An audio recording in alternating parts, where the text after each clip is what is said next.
কান্না করেন কেন? এই হাসির মুহূর্তে কান্না করলে খারাপ লাগে। আমি বারবার আপনাকে বলি যে আপনি ছেলে মানুষ, কান্না করবেন না। আমার বিশ্বাস হচ্ছে না যে আপনি আমাকে ওখান থেকে উদ্ধার করে নিয়ে আসছেন, আমার বিশ্বাস হচ্ছে না। আসসালামু আলাইকুম প্রিয় বন্ধুরা, আমার পাশে আপনারা এখন যাকে দেখতে পাচ্ছেন, এই হচ্ছে আমাদের রাসেল ভাই।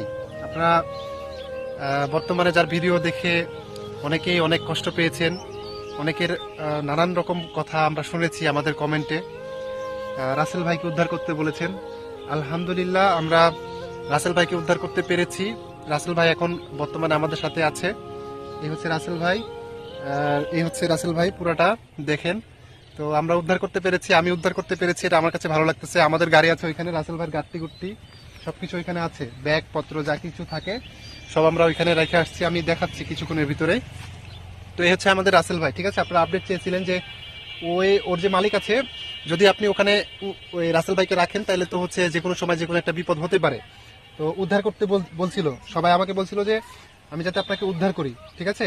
যাই হোক, এই হচ্ছে রাসেল ভাই। আপনারা বলেছিলেন যে আমি যাতে ওকে উদ্ধার করি, কারণ ওর মালিক ওকে এই ভিডিওটা দেখার পরে, আমরা পরবর্তী পার্ট 2 যেটা আপলোড করেছিলাম ওইটা দেখার পরে ওকে অত্যাচার করতে পারে আরো বেশি।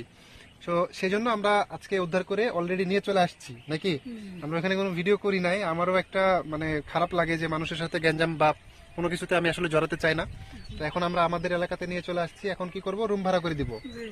আর ইনশাল্লাহ যদি ভ্যান হয়, ভ্যান কেনার টাকা হয় আমাদের কাছে, আলহামদুলিল্লাহ টাকা আসা শুরু হয়েছে, টাকা আসতেছে।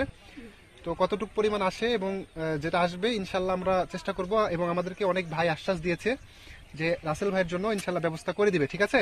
ভাই আমাকে যে সাহায্য করবেন তাদেরকে ভুলবো না ভাই, জীবনও ভুলবো না। আপনার যে কষ্টর কথাটা মানুষ শুনেছে, মানুষের ভালো লেগেছে। তো যাই হোক, এখন রাসেল ভাইয়ের সবকিছু হবে, বাড়ি হবে, গাড়ি হবে। হচ্ছে কান্না করেন কেন? এই হাসির মুহূর্তে কান্না করলে খারাপ লাগে। আমি বারবার আপনাকে বলি যে আপনি ছেলে মানুষ, কান্না করবেন না। আমার খুশিতে কান্না আসতেছে ভাই। আমি মানে কি করব আমি নিজেও বুঝতেছি না। আমার বিশ্বাস হচ্ছে না যে আপনি আমাকে ওখান থেকে উদ্ধার করে নিয়ে আসছেন, আমার বিশ্বাস হচ্ছে না।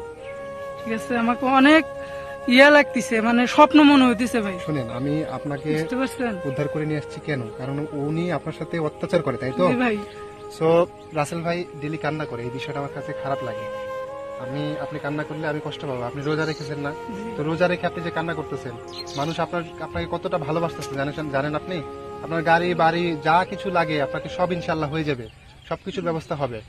জাস্ট একটু ওয়েট করেন। আপনাকে আজকে উদ্ধার করছি, বাসা বাড়ি ভাড়া করে দিই, থাকেন আমাদের সাথে এবং আমাদের সাথে থেকে দেখেন যে আপনার ভাগ্যটা ইনশাল্লাহ চেঞ্জ হয়ে যাবে। এখন সর্বোপরি কথা হচ্ছে আমি রাসেল ভাইকে নিয়ে আসছি, এখন নিয়ে যাব। রাসেল ভাই বেশি মানে আবেগ কি বলে ওইটাকে, যেটাই বলে না কেন, আবেগ বেশি রাসেল ভাইয়ের। তো সবসময় কান্না করে, মানে কোনো কিছু বললেই কান্না করে দেয়। তো খুশিতে কান্না করতেছে। আশা করছি আমরা খুব শীঘ্রই আমাদের কত টাকা উঠেছে সেটা আপনাদেরকে একটা আপডেট দিব এবং রাসেল ভাইকে সেটা জানাবো। এবং খুব শীঘ্রই রাসেল ভাইয়ের যেটা প্রয়োজন ছিল একটা ভ্যান গাড়ি, তার কর্মর যে একটা ভালো ব্যবস্থা সেটা আমরা ইনশাল্লাহ করে দেওয়ার চেষ্টা করবো আল্লাহর রহমতে। হ্যাঁ, সবকিছুর মালিক আল্লাহ, আমরা শুধুমাত্র ওসিলা। আর যারা টাকাগুলো আমাদের কাছে পাঠাচ্ছেন, 10 টাকা 20 টাকা অনেকেই পাঠাচ্ছেন, আমরা এখনো পর্যন্ত হিসাব করিনি। আমরা হিসাব করে আপনাদেরকে একটা অ্যামাউন্ট দিয়ে দেখাবো এবং কত টাকা উঠতেছে ওটা রাসেল ভাই সহ আমরা দেখবো। এবং আমরা আপনাদেরকে সাথে নিয়ে রাসেল ভাইকে আমরা একটা ভ্যান গাড়ি কিনে দেবো এবং